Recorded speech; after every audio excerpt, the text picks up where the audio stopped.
So, good morning class. How are you? Hope you are doing well. Today we are going to start with the next topic from the chapter, that is rain.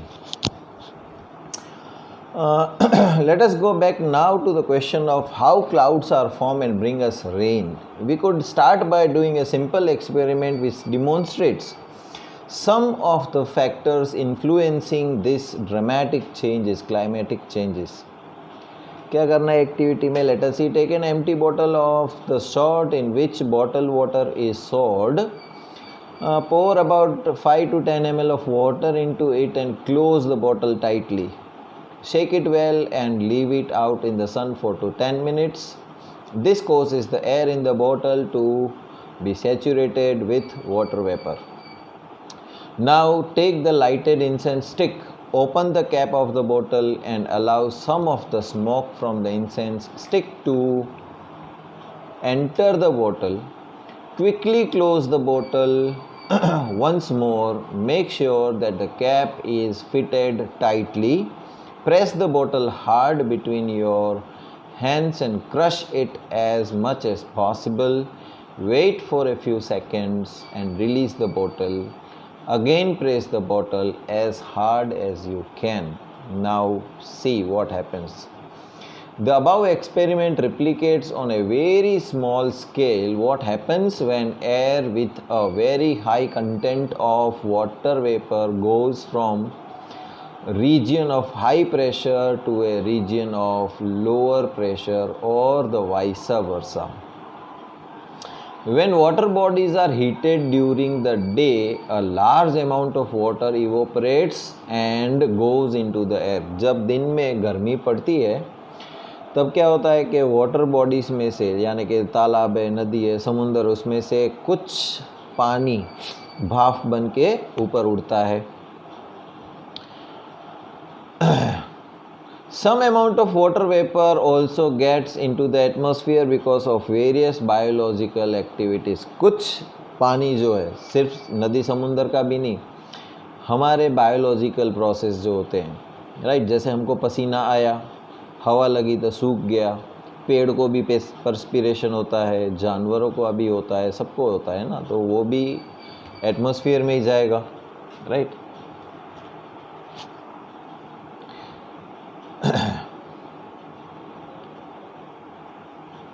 This air also gets heated. The hot air rises up carrying the water vapor with it. As the air rises, it expands and cools. This cooling causes the water vapor in the air to condense in the form of tiny droplets. This condensation of water is facilitated if some particles could act as the nucleus for these drops to form around. Normally, dust and the other suspended particles in the air perform this function. Once the water droplets are formed, they grow bigger by the condensation of these water droplets. When the drops have grown big and heavy, they fall down in the form of rain. Sometimes when the temperature of the air is low enough, precipitation may occur in the form of snow, sleet or hail. Rainfall patterns are decided by the prevailing wind patterns. In large parts of India, rains are mostly brought by the southwest or the northeast monsoons. So we have also heard weather experts or reports that say depressions in the Bay of Bengal have caused rains in some areas. अब देखो क्या होता है, पूरी पृथ्वी के ऊपर जहाँ जहाँ से सूरज की गर्मी उसके ऊपर पड़ती है तो जहाँ जहाँ पानी अवेलेबल होगा वो इवोपरेट, वाटर वेपर के फॉर्म में हवा में आ जाएगा, राइट. फिर हवा में भी सूरज की किरणें तो है ही, तो हवा भी गर्म होने लगेगी. तो जैसे ही वो हवा गर्म होगी उसका वज़न हल्का और भी हल्का हो जाएगा, तो वो और ऊपर उठेगी. ओके. जैसे ही हाइट पे जाती है तो उसको ठंड लगने लगती है, हवा ब्लो होने लगती है, ठंडी हवा. नीचे से गर्म हवा ऊपर उठी, साथ में वाटर वेपर भी ले गई. ऊपर की ठंडी हवा जिसमें वाटर वेपर नहीं है, सिर्फ हवा ही है, वो इस हवा से टकराती है, राइट। तो इसके अंदर जो वाटर ड्रॉपलेट्स थे इस हवा के अंदर वो कंडेंस होने लगते हैं। अब वो ऊपर नहीं जाएंगे, वो अलग अलग ड्रॉपलेट्स थे ना, वो ऐसे एक दूसरे से जुड़ जाएंगे। ओके, देखो ये एक ड्रॉपलेट है, ये दूसरा, ये तीसरा, ये चौथा, ये पांचवा। ज़मीन के ऊपर से ऐसे ऊपर उठते हैं। ऊपर की ठंडी हवा जब कांटेक्ट में आती है तो ये सब जुड़ जाते हैं, राइट। अब जब ये जुड़ जाएंगे तो उनका वज़न बढ़ जाएगा। तो वज़न बढ़ेगा तो क्या होगा, हमेशा चीज़ नीचे गिरती है। वो नीचे गिरेगी तो किसके फॉर्म में गिरेगी, रेन वाटर, बारिश के फॉर्म में, राइट। अभी समझ लो ऊपर से पानी के फॉर्म में वो नीचे गिर रही थी, अगेन उसके ऊपर ठंडी हवा का अटैक होता है, तो पानी ठंडी हवा के कांटेक्ट में आने से स्नो बन जाएगा या तो बर्फ़ बन जाएगा। तो स्नो और आइस के फॉर्म में नीचे गिरेगा। This is how the water cycle continuous. Okay, फिर वापस जो पानी नीचे गिरेगा अगेन वो गर्म होके हवा में उठेगा, कंडेंस होगा, हैवी होके नीचे गिरेगा, right. This is how rain false.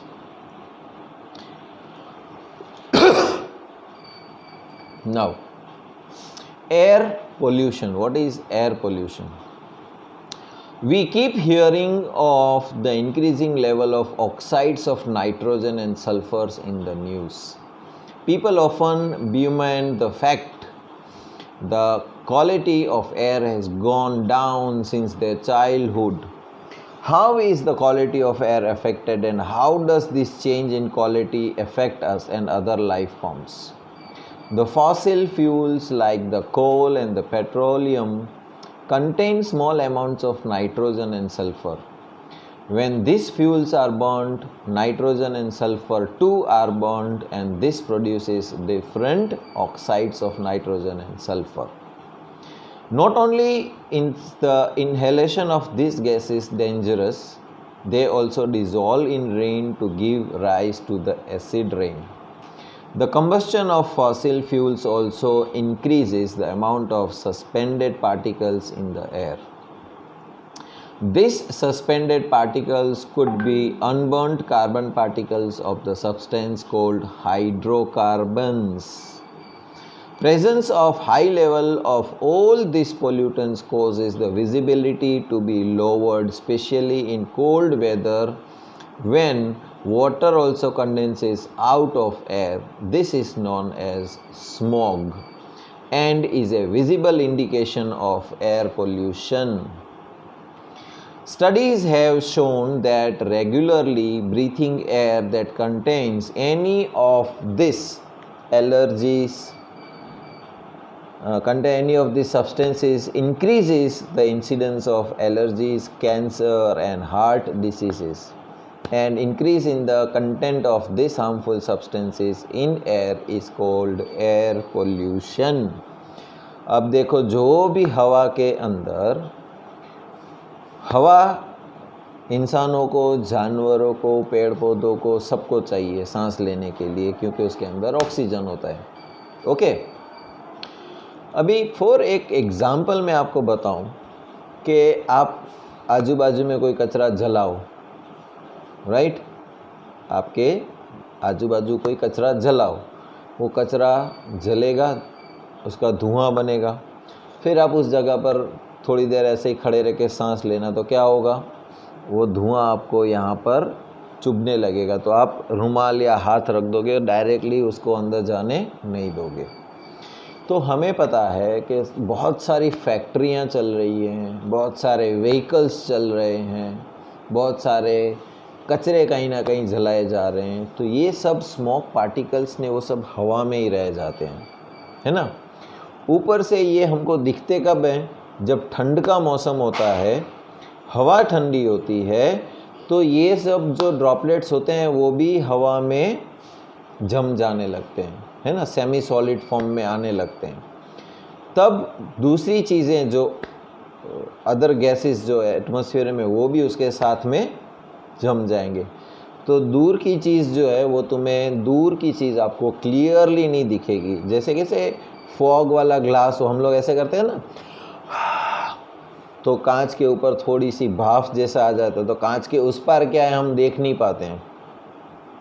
फिर जैसे हाथ से उसको साफ़ कर लेंगे तो कांच के उस पार क्या है हम देख सकते हैं। सेम प्रोसीजर होती है कि हवा के अंदर वो स्मॉग फैल जाता है, जिसकी वजह से हम देख नहीं पाते हैं।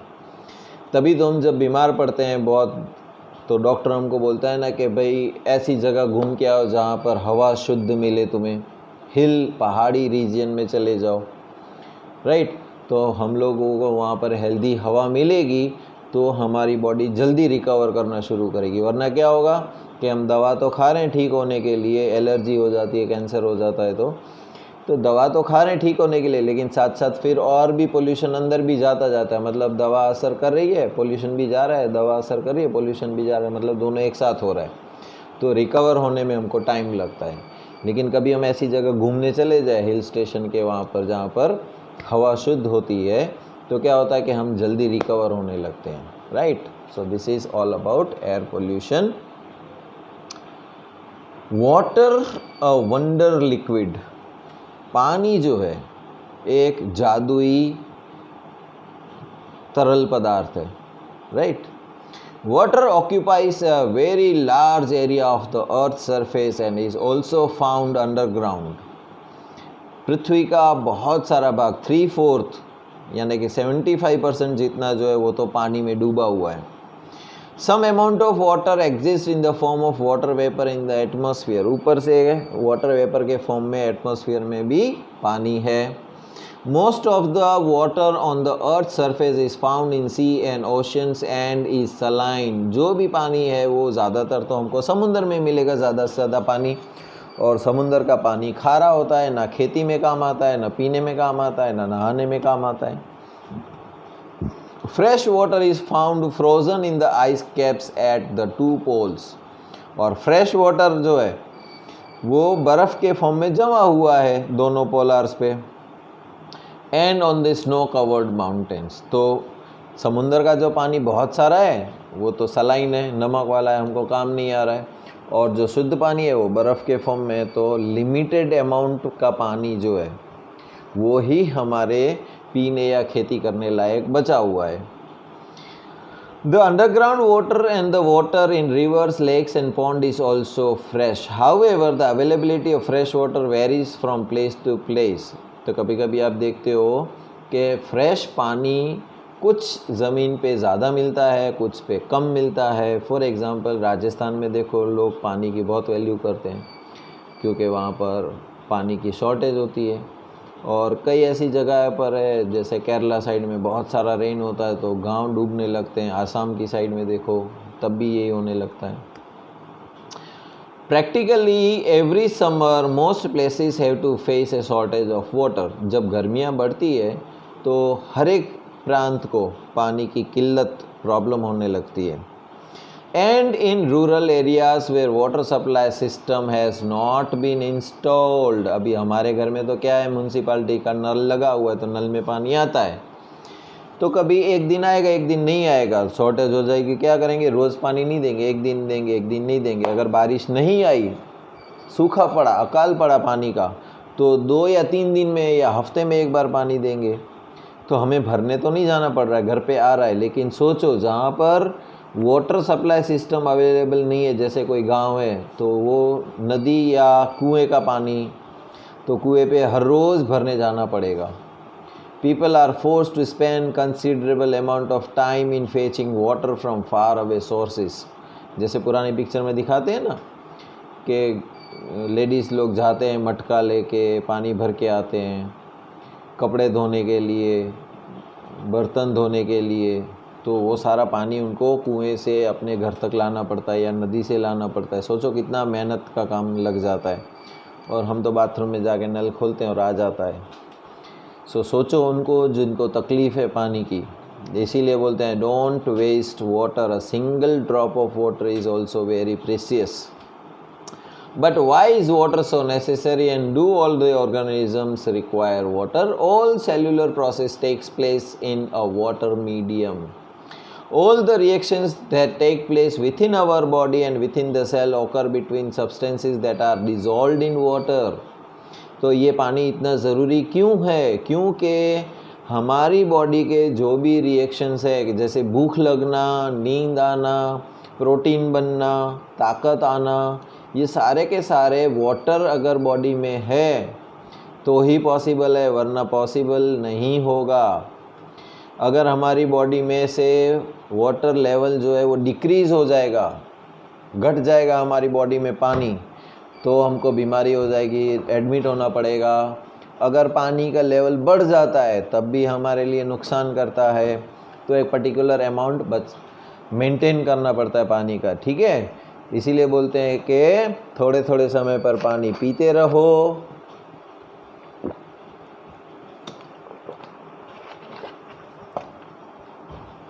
जल ही जीवन है। Hence, organisms need to maintain the level of water within their bodies in order to stay alive. जिंदा रहने के लिए पानी, रोटी, कपड़ा और मकान, ये सब चीज़ों से ज़्यादा ज़रूरी है रोटी और पानी, फिर हवा, पहले हवा फिर पानी। और ये terrestrial life forms require fresh water for this because their bodies cannot tolerate or get rid of the high amount of dissolved salts in saline water. Thus, water sources need to be easily accessible for the animals and plants to survive on the land. सिर्फ इंसानों के लिए नहीं, जानवरों के लिए भी समुंदर का पानी बेकार होता है। मिट्टी वाला पानी पी लेंगे लेकिन समुद्र का पानी नहीं पी पाएंगे, right. Remember to do this in the same place twice a year during the summer और the dry season, once after it has rained. क्या करना है? पानी हम सब लोगों के लिए कितना इम्पोर्टेंट है। After compiling the results of the above two activities, think if there is any relationship between the amount of available water and the number of variety of plants and animals that can live in a. If there is a relationship, where do you think you would find a greater variety and abundance of life in a region that receives 5 centimeter of rainfall in a year or a region that receives 200 centimeter of rainfall in a year?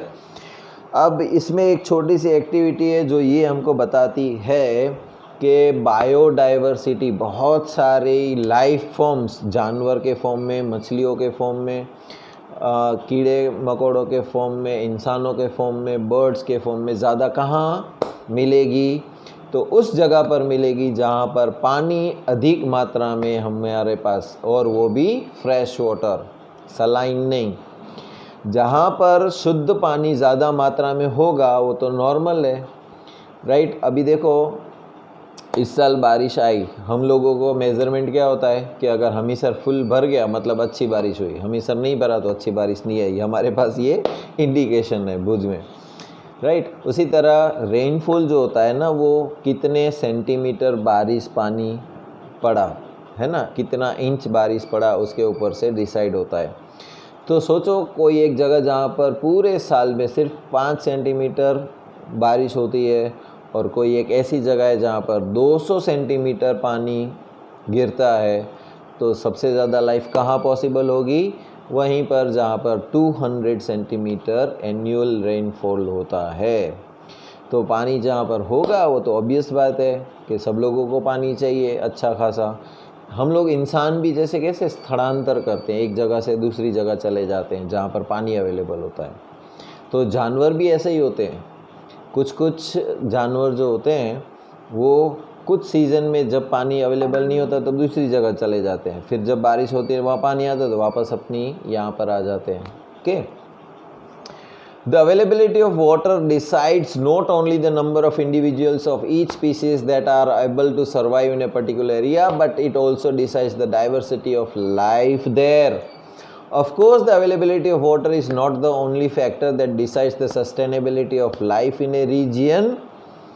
Other factors like temperature and nature of soil also matters, but water is one of the major resources which determines the life on land. सिर्फ पानी ही नहीं है, दूसरी चीज़ें भी देखनी पड़ती है कि वहाँ पर तापमान कितना है, गर्मी कितनी पड़ती है, पानी तो अवेलेबल है लेकिन वहाँ पर गर्मी भी बहुत पड़ती है, तो पानी सूख भी उतना ही जल्दी जाता है और पेड़ पौधे जल भी जाएंगे, राइट। हमें भी ताप लगने लगेगा, तो that is also not feasible, वो भी शक्य नहीं है, राइट। और वहाँ का सॉइल कैसा है, मिट्टी अवेलेबल है वो कैसी है, वो भी देखना पड़ेगा कि भाई पानी तो अवेलेबल है लेकिन मिट्टी में न्यूट्रिएंट्स नहीं है, तो पेड़ पौधे जो भी उगाने के लिए रखोगे उगेंगे नहीं। पेड़ पौधे नहीं होंगे तो जानवरों के लिए तकलीफ, और जहाँ पर जानवर नहीं होंगे, राइट, जैसे काऊ है, बफेलो है, गोट है, तो इंसानों को दूध नहीं, वो सब नहीं मिलेगा, तो इंसान भी नहीं रहेंगे, राइट। सो पानी, अच्छा पानी अवेलेबल होना वो एक डिटरमाइनिंग फैक्टर है वहाँ पर कैसा होगा। तो जैसे एयर पोल्यूशन था, अभी पानी है तो पानी का भी पोल्यूशन होगा, right. Water dissolves the fertilizer and pesticides that we use on our farm, so some percentage of these substances are washed into the water bodies. Sewage from our towns and cities and the waste from the factories are also dumped into the rivers or lakes. Specific industries also use water for cooling in various operations and later return this hot water to the water bodies. Another manner in which the temperature of the water in rivers can be affected is when water is released from the dams. The water inside the deep reservoir would be colder than the water at the surface, which gets heated by the sun. All this can affect the life forms that are found in these water bodies in various ways. It can encourage the growth of some life forms and harm some other life forms. This affects the balance between the various organisms which had been established in the system. So we use the term water pollution to cover the following effects. तो एक चीज़ ये है कि हमारे आजू बाजू में जितनी फैक्ट्रियाँ होंगी उसमें भी पानी की ज़रूरत पड़ेगी, और हो सकता है वो पानी गंदा हो जाए, तो वो पानी ऐसे ही फेंका नहीं जाएगा, वो लोग कहाँ फेंक देंगे, आजू बाजू के खेत खलियान में या फिर नदी तालाब में। तो खेत खलियान में डाला तो पेड़ पौधे जल जाएंगे और कोई खेत वाला डालने नहीं देगा उनको, तो वो पानी जाएगा कहाँ पर, नदी तालाब में, तो पानी गंदा हो गया, ओके। और लोग कचरा भी फेंकने जाते हैं तो पानी में, अभी देखो सबसे पहले प्यूरिफाइड मानी जाती थी गंगा को, शुद्ध क्या है तो बोलते हैं गंगा जल, है ना। लेकिन आज गंगा जल की ये स्थिति है कि कोई टच भी कर ले तो उसको 10 बार नहाना पड़ेगा, क्यों, क्योंकि उसको इतना गंदा कर दिया गया है। क्लीन गंगा प्रोजेक्ट के लिए गवर्नमेंट को हज़ारों करोड़ों रुपए खर्च कर देने पड़े उसको साफ़ करने के लिए, सोचो। So this also we have to see, है ना। तो क्या होता है पोल्यूशन में, वाटर पोल्यूशन में, the addition of undesirable substances to water bodies. Undesirable मतलब जो डिज़ायरेबल नहीं है, अच्छे नहीं माने जाते हैं, अगर वो सारे तत्व पानी में मिलाए जाए तो पानी को गंदा कर देंगे। सोचो फॉर एग्ज़ाम्पल आप पानी पी रहे हो और किसी ने आके एक चुटकी नमक या मिट्टी डाल दी तुम्हारे ग्लास में, तो क्या वो पानी तुम्हारे पीने लायक बचा? नहीं बचा। तो जब एक चुटकी तुमको ख़राब कर सकती है, एक ग्लास को, तो बहुत सारा पोल्यूशन एक नदी को ख़राब कर सकता है, right. These substances could be the fertilizer and the pesticides used in the farming, or they could be poisonous substances like mercury salts which are used by the paper industries. This could also disease the causing organisms like the bacteria which cause cholera. तो जो फैक्ट्रियाँ paper बनाती है उसको बहुत सारा पानी चाहिए, और वो पानी वेस्ट पानी निकलता है, उसके अंदर मर्क्यूरी होता है, वो समुंदर में या नदी में डाल देंगे तो बेचारे मछलियों को तो पता ही नहीं है मर्क्यूरी वाला पानी हम पी रहे हैं, और वो मर्क्यूरी वाली पानी पी के मर सकते हैं, बीमार हो सकते हैं। फिर वही नदी का पानी अगर कोई इंसान पी ले या खेत में डाले तो वो मर्क्यूरी फिर प्लांट में, फ्रूट में जाएगा, इंसान पी लेगा तो उसको भी नुकसान करेगा। The removal of desirable substances from water bodies, dissolved oxygen is used by the animals and the plants live in water. Any changes that reduce the amount of this dissolved oxygen would adversely affect these aquatic organisms. Other nutrients could also be depleted from the water bodies. अभी हमारे पास तो हवा बहुत मात्रा में है, हम हवा ले सकते हैं, लेकिन जो जानवर, जो फिश, जो कीटाणु, जो पेड़ पौधे समुंदर में उगते हैं या नदी के अंदर उगते हैं, जिसको है ना हम बोलते हैं सी फूड जैसा, है ना, उसमें नॉन वेज भी आ गया और वेज भी आ गया। तो जब उन लोगों को भी एयर की ज़रूरत पड़ती है तो वो एयर कहाँ से लाएंगे? तो कुछ ऑक्सीजन जो है वो डिज़ोल्व होता है पानी के अंदर, है ना, तो वो शुद्ध ऑक्सीजन वो लोग ले सकते हैं। लेकिन हमारे कुछ फर्टिलाइज़र या कचरा डालने से क्या होता है कि वो शुद्ध ऑक्सीजन दूसरे किसी फॉर्म में कन्वर्ट हो जाता है और फिर उनके लिए सांस लेने के लिए ऑक्सीजन नहीं बचता है तो वो मर जाते हैं। तो आप देख रहे होंगे कि कुछ भी पानी में कचरा मिलाने से या हमारे केमिकल या फर्टिलाइज़र मिलाने से क्या हो जाता है कि बहुत सारी मछलियाँ मर जाती हैं, बहुत सारे अंदर के जानवर मर जाते हैं।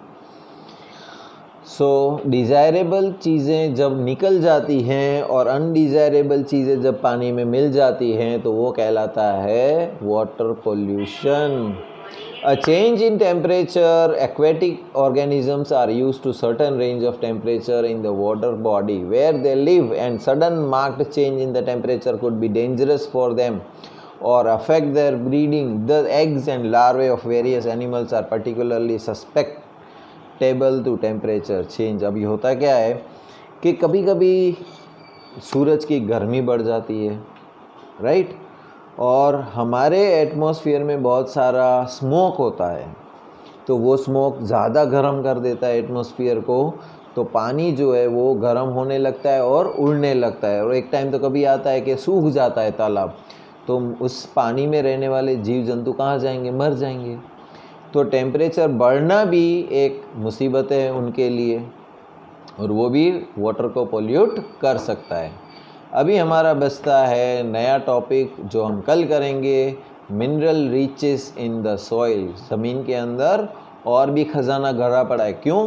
क्योंकि आप हमारे आजू बाजू में देखो, लकड़ा, सोना, चांदी, एल्यूमिनियम, कॉपर, ये सारी चीज़ें हम मिलती ज़मीन में से ही है हमको, है ना। इसके साथ साथ दूसरे नॉन मेटल्स भी मिलते हैं, सब कुछ ज़मीन में से ही मिलता है। तो mineral riches in the soil वो हम कल पढ़ेंगे। तब तक के लिए good bye and take care.